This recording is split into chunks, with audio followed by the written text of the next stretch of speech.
ஒரு விஷயம் யோசிச்சு பார்த்திருக்கீங்களா? கடைசி எக்காலம் முழங்கும்போது, அப்புறம் பார்க்கலான்னு சொல்ல நேரமே இருக்காது.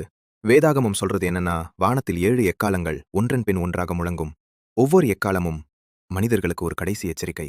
முதலாம் எக்காலம் இரத்தத்தோடு கலந்த ஆலங்கட்டி மழையும் நெருப்பும் பூமியில விழும். மரங்களில் மூன்றில் ஒரு பங்கு எரியும். பசுமையான புற்கள் எல்லாம் சாம்பலாகி போகும். இரண்டாம் எக்காலம் எரிகிற பெரிய மலை மாதிரி ஒன்று கடல்ல விழும். கடல் ஒரு பங்கு ரத்தமாக மாறும்.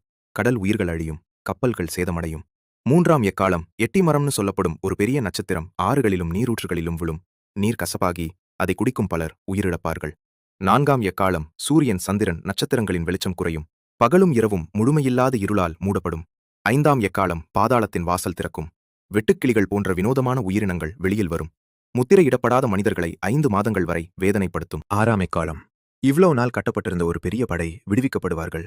அவங்க பூமியில இருக்கிற மனுஷங்கள்ல 3ல ஒரு பங்கு பேரை அழிப்பாங்க.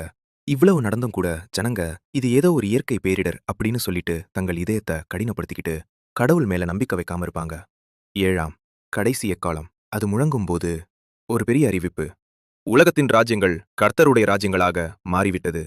இது கிறிஸ்துவின் 2ஆம் வருகையையும் தேவனுடைய முழுமையான ஆட்சியையும் அறிவிக்கும். ஆனா இங்க ஒரு முக்கியமான உண்மை இருக்கு. இந்த எக்காலங்கள் வெறும் தீர்ப்பு மட்டுமில்ல, மனிதர்களுக்கு மனம் திரும்புவதற்கான கடைசி அழைப்பு. துன்மார்க்கத்துக்கு எதிரான தேவனுடைய நீதியின் எச்சரிக்கை. இன்னும் அந்த கடைசி எக்காலம் முழங்கல. அதாவது வெளிச்சத்துக்கான கதவு இன்னும் திறந்தே இருக்கு. அதனால நீங்க ஒரு முடிவு எடுக்கணும். இருட்டோட சேர்ந்து போவீங்களா? அல்ல வெளிச்சத்தை தேர்ந்தெடுப்பீங்களா? Download ShareChat.